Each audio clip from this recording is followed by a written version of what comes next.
तो आप सभी पवित्र आत्माओं को स्वामी जोगेंद्र योगाचार्य की सादर प्रणाम। उम्मीद करता हूँ कि ईश्वर की कृपा से आप सभी स्वस्थ होंगे, निरोगी होंगे, आनंद में होंगे। तो प्रिय बंधुओं, आप हमेशा ऐसे ही हंसते रहें, मुस्कुराते रहें, खिलखिलाते रहें, आनंद में रहें। एक छोटा सा प्रश्न सामने आया। कुछ भाई बहनों ने पूछा कि गुरुजी आप जो गुरुकुल बनाएंगे, जो पिछली वीडियो हमने डाली थी कि नैना टेकर हिमाचल के अंदर, और वहाँ पर एक छोटा सा प्यारा सा गांव है नाडब खोजर।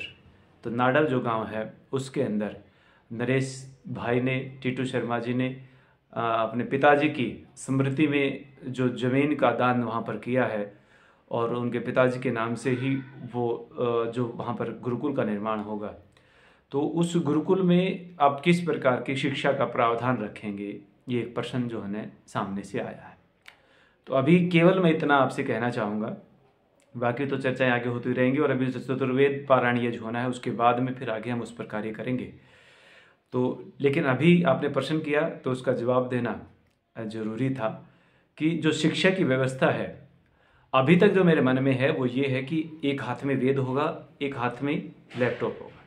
तो दोनों चीज़ों को हम साथ लेकर के चलने का प्रयास करेंगे, और ये सारा का सारा जो प्रकल्प चलेगा वो हमारी बड़ी बहन हैं डॉक्टर शुभ्रा जी, जो कि फ़िलहाल राजगढ़ में आश्रम है, वहाँ का दायित्व उन्होंने संभाला हुआ है।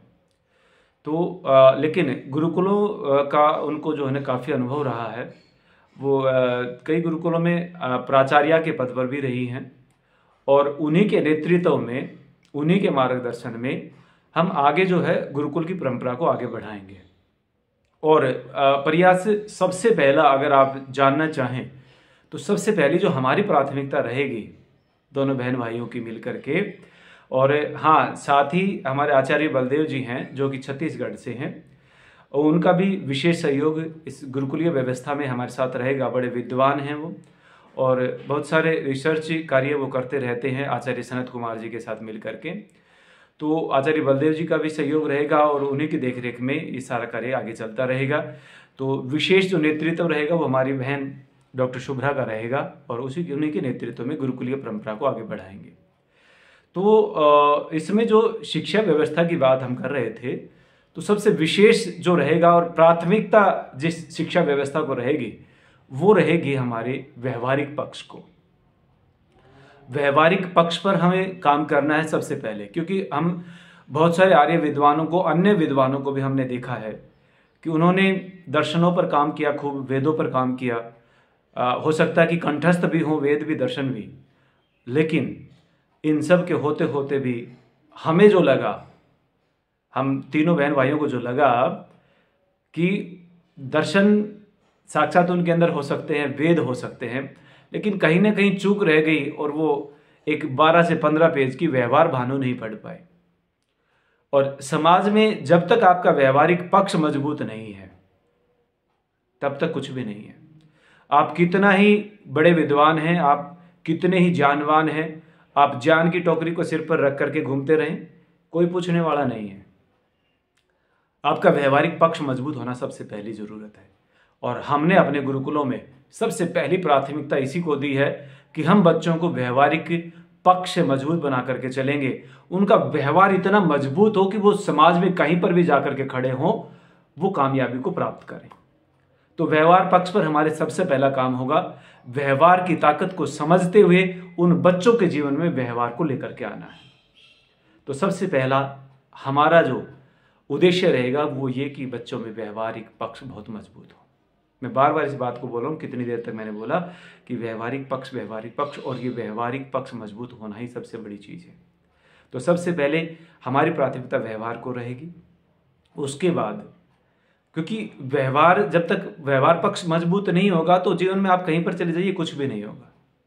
दूसरे नंबर पर जो हमारी प्राथमिकता रहेगी वो रहेगी आपके कॉन्फिडेंस को, आपके विश्वास को किस प्रकार से मजबूत किया जाए। क्योंकि आज हमें परमात्मा पर विश्वास है, अपने माता पिता पर विश्वास है, अपने गुरुओं पर विश्वास है, अपने साथियों पर, सहेलियों पर विश्वास है, लेकिन अगर विश्वास नहीं है तो वो खुद पर नहीं है, जबकि 100% हम स्वयं को जानते हैं और उसी पर आपको विश्वास नहीं है।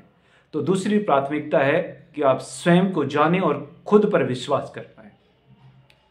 क्योंकि गुरुकुल का नाम रहेगा जीवन दर्शन गुरुकुल। तो वहां पर जीवन दर्शन को समझना होगा, सत्यता को समझना होगा और उसी पे हम लोग काम करेंगे। तो जीवन दर्शन गुरुकुलम में जीवन का दर्शन होगा, हम सबको पता होगा, हमारे बच्चों को पता होगा कि ये जीवन है वास्तविक, और हम एक शरीर नहीं, हम एक शुद्ध बुद्ध निर्मल और पवित्र जीवात्मा है।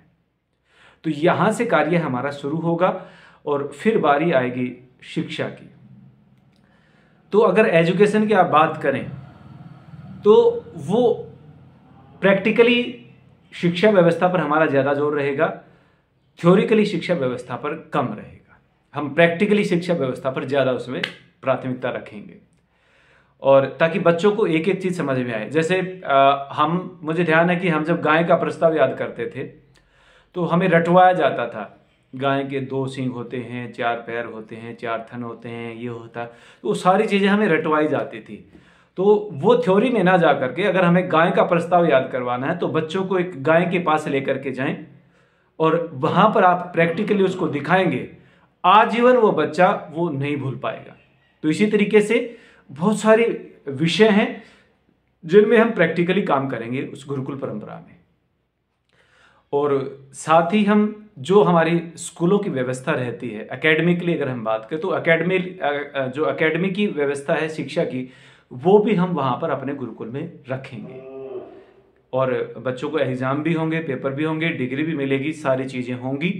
लेकिन सबसे पहले फिर एक बार दोहरा रहा हूँ कि प्राथमिकता रहेगी बच्चों में व्यवहारिक पक्ष मजबूत हो, उनका कॉन्फिडेंस लेवल इतना बूस्ट हो कि वो कहीं पर भी खड़े हो जाए, किसी भी समस्या के सामने जाकर खड़े हो, समस्या उनसे आगे होकर के भाग जाए इस चीज़ पर।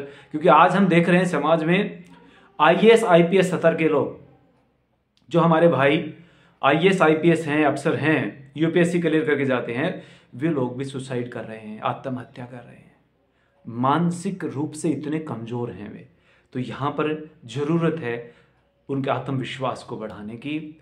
हमारे बच्चे जो हमारे पास रहेंगे उनका आत्मविश्वास, आत्मबल इतना मजबूत होगा कि कितनी बड़ी से बड़ी समस्या उनके सामने हो, वो चुटकियों में उस समस्या का हल करेंगे। और ये सब होगा, एक बार फिर से मैं दोहरा रहा हूँ कि हमारी बड़ी बहन डॉक्टर शुभ्रा जी के नेतृत्व में और हमारे छोटे भाई अनुज आचार्य बलदेव जी जो कि छत्तीसगढ़ से हैं, उनके नेतृत्व में ये सारा का सारा गुरुकुलीय प्रकल्प जो है वो चलेगा।